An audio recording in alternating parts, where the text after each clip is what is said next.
Welcome back to News First. The political turmoil in the U.S. Senate over President Trump's firing of FBI Director James Comey risks slowing down, if not halting, action on issues and nominations critical to Guam and the other territories. PNC Washington correspondent Matt Kay reports. Political war broke out in the U.S. Senate between Republicans and Democrats over the president's firing of the FBI director, purportedly over James Comey's handling of the Hillary Clinton email scandal, but which Democrats charge had more to do with Comey's probe of Trump campaign ties to the Russians.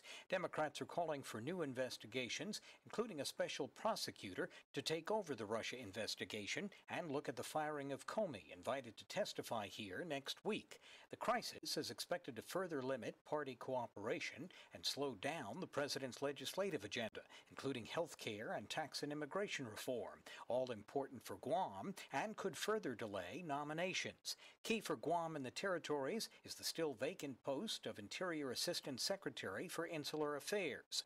Longtime GOP island consultant Fred Radawagan. The Senate is indeed slowed down because of the infighting going on and the Comey firing, and the White House says that they have a lot of assistant secretaries and others in the queue waiting to be sent to the Senate, but it's difficult to know when the Senate is going to be able to address all of these hires. Radawagan, husband of American Samoa's Congresswoman Amua Amata Radawagan, says the territories can make some headway as the Comey crisis plays out. The delegates will still be able to try to get their priorities slipped into any legislation that does come before the House and Senate.